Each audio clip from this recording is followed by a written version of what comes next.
You're listening to Wealthy-esque. We are a community of lawyers who believe that true wealth is having control of our time.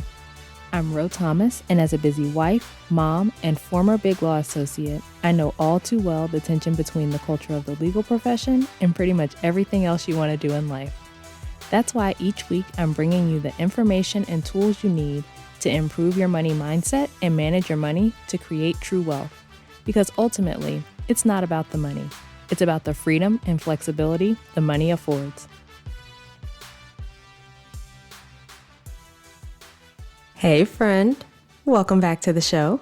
I hope you're doing well and having an amazing day so far. Today, we are talking about the best filters for your money decisions.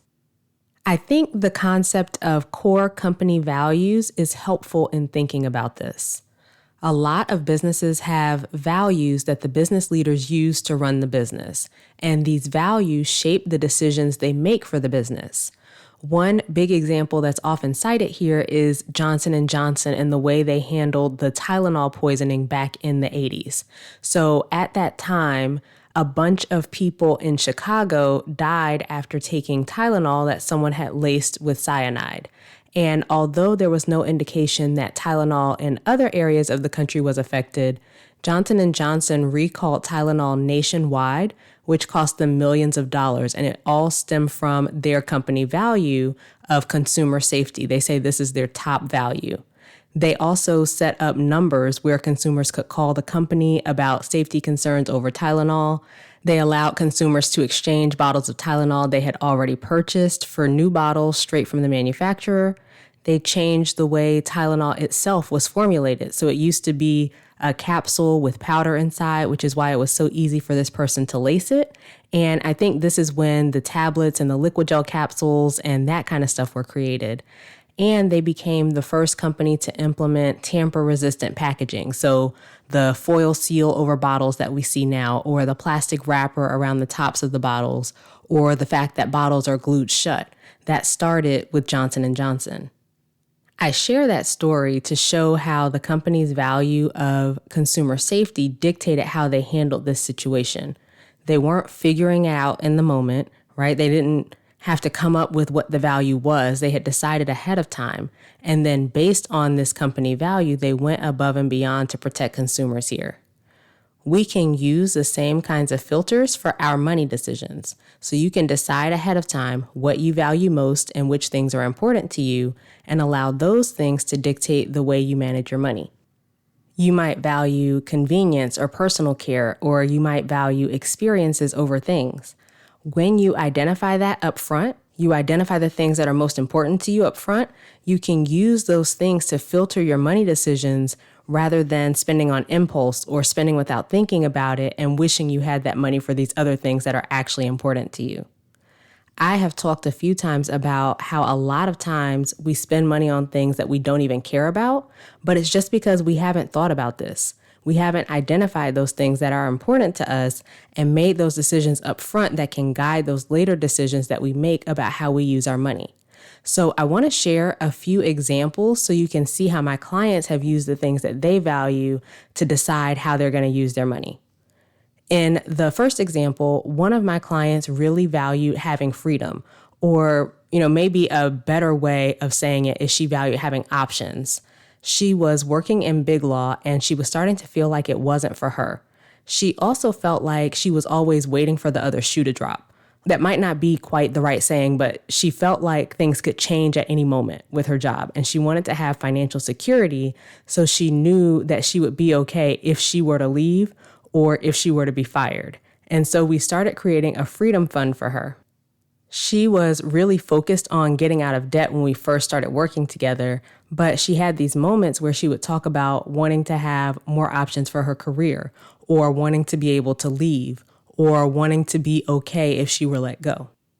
And I remember this question I asked her. I said something like, would you feel like you had more options if you paid off another $20,000 of debt, or if you had $20,000 in a bank account?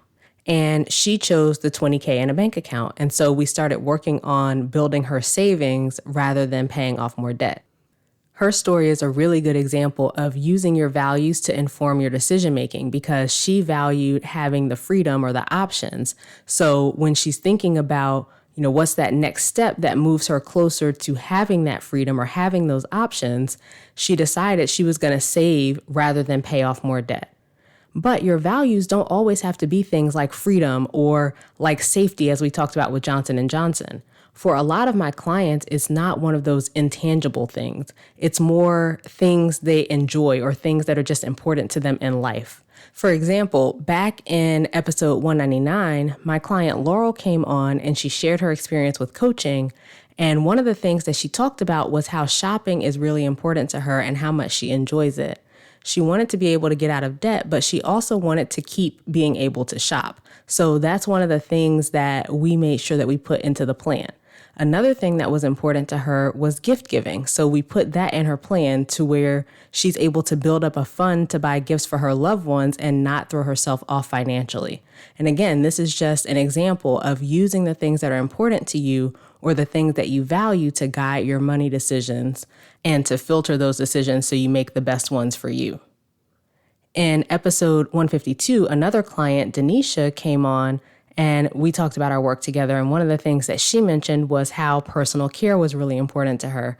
So getting her nails done was non-negotiable. She took regular trips to the float spa. She got her hair done regularly. These things were really important to her, and she was willing to spend less in other areas to make sure she had room to spend on those things. In another example, I had a couple of clients who were big Beyonce and or Taylor Swift fans. So when Beyonce and Taylor Swift had those huge concerts last year, it was a big deal for them. And it was important for them to be able to go to the concert because of the love that they have for Beyonce and Taylor. So again, they were willing to spend less in other areas to be able to go to the concerts. For some of my clients, the important thing is travel. For some, it's eating out, like they're big foodies. They like to try out the new restaurants in their city. For some, it's being able to do things for their kids. For some, it's charitable contributions or religious contributions like tithes and offering. But the point is, they are aware of these things that are most important to them. They have identified them ahead of time, so they're able to make decisions for their finances with those things in mind. So think about the things that are important to you. What are the things that you value? When you identify them up front, you're able to filter your ultimate decisions through those values, similar to the story that I told you with Johnson & Johnson. Then you can direct your money in a way that you make sure you're able to fund those things that are most important to you, like the stories that I just told you with my clients. It all comes down to what it is that you value, what's important to you, and balancing those things with your financial goals, because those goals are important too, right? So that's how you create a plan that works, that you can stick to, because you're able to spend on the things that are important to you. You're making room for that in your plan, but you're also making room to achieve your goals. So it's value-driven decision-making for your finances. Your values become the filter through which you make the decisions for your money. Your financial goals do not have to rule everything where you just pursue that to the exclusion of everything else.